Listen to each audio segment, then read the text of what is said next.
de conférences, d'animations et de tout ce qui nous fait vibrer et qui nous permet de rayonner dans cette capitale.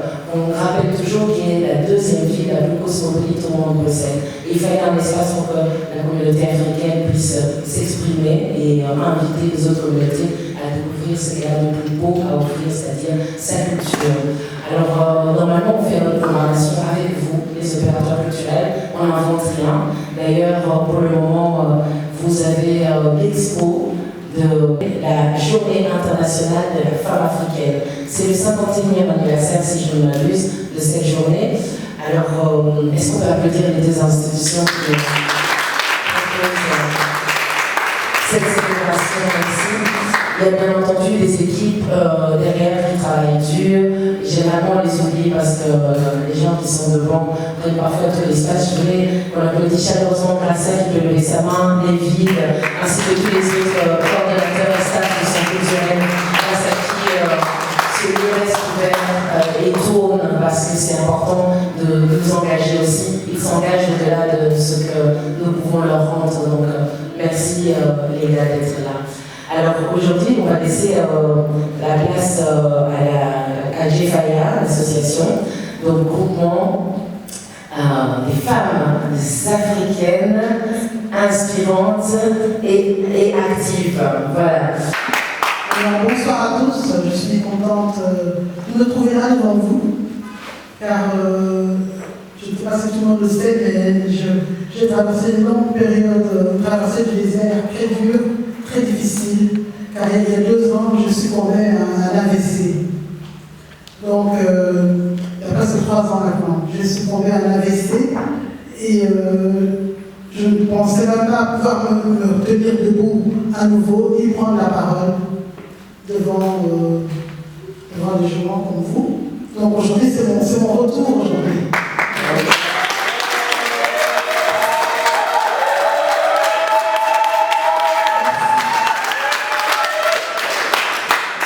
Ça me touche profondément vos applaudissements, parce qu'effectivement, pour moi, c'est un long combat, un long parcours, difficile, très difficile.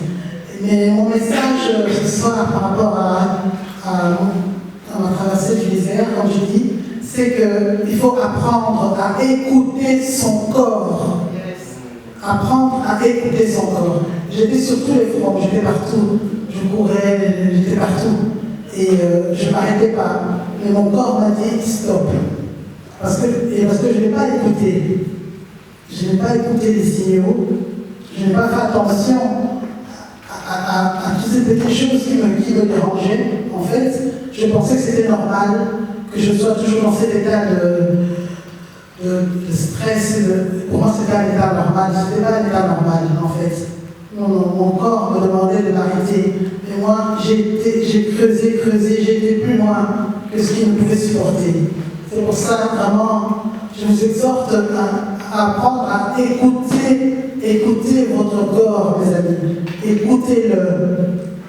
Écoutez-le et surtout prenez du temps pour vous mettre en pause. La question, c'est vraiment la question, intégrer à quoi? Non, nous sommes intégrés, nous sommes nous-mêmes. Nous vivons en fait notre africanité ici, en Belgique, en Europe. Donc nous sommes intégrés. À quoi devons-nous nous intégrer? Mais suite à ça, j'ai eu plusieurs témoignages de femmes que nous avions accompagnées. À chaque fois, elles me répétaient un mot, vous m'avez inspiré, vous m'avez inspiré. Alors là, je dis en fait, nous sommes plutôt inspirantes. Et c'est ça, c'est vraiment notre rôle. Notre rôle, c'est vraiment d'inspirer la femme africaine. Merci, Léna, encore preuve que la femme africaine est résiliente. Léna faisait partie du plaidoyer, des gens qui ont plaidoyé pour le docteur Mukwege afin qu'il reçoive le prix Nobel. Donc, effectivement, pour être active, elle l'est. Alors, avant de continuer, nous allons recevoir à présent Madame Feza Mouchoubeba, une autre organisatrice de cette journée, également résiliente, forte. Je vous laisse se présenter ces deux structures sous vos applaudissements, s'il vous plaît. Les invités.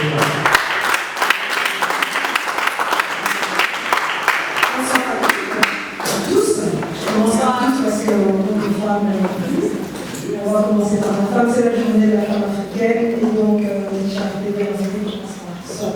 bienvenue à toutes les femmes africaines qui sont là. Et je dois présenter les deux structures, mais je dirais trois, parce que je suis d'abord GFAIenne, avant d'être la présidente des Mamans de Déborah. J'évolue au sein de GFAIA depuis 2010, si ma mémoire est bonne. Et donc on a eu à mener des combats avec Elena et les filles de GFAIA. Et il y en a tellement, et notre leitmotiv a toujours été, et comme Elena l'a dit, c'est de faire ressortir les autres femmes. Et cette phrase de Nelson Mandela, c'est une phrase au fait qui dirige toute ma vie, finalement. Parce que je me dis, ok, chacune ou chacun a son expérience, chacune ou chacun a son histoire. Mais des fois, cette histoire peut être malheureuse, comme elle peut être heureuse. Mais le plus important, c'est qu'on puisse tirer des leçons de cette histoire et pouvoir aider les autres qui passent par la même histoire pour qu'ils puissent s'en sortir, qu'ils puissent émerger et pouvoir tirer des leçons. C'est pour ça que moi, j'ai créé une association assez particulière. Je dis toujours qu'elle est particulière parce qu'elle traite du deuil. Parce que le deuil fait peur et parce que souvent les gens...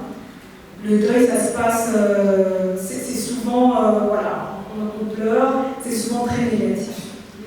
Mais on oublie que quand on traverse un deuil, après le deuil a ses étapes et tout ça, mais après, on doit se reconstruire. J'ai moi-même une histoire particulière parce que j'ai eu, on va dire, j'ai traversé toutes sortes de deuils. J'ai perdu mon père, j'ai perdu ma fille, j'ai perdu mon frère et récemment mon mari. Et tous ces deuils m'ont marqué. Mais vraiment au fer rouge. Mais le plus important, et c'est vrai qu'était venue l'idée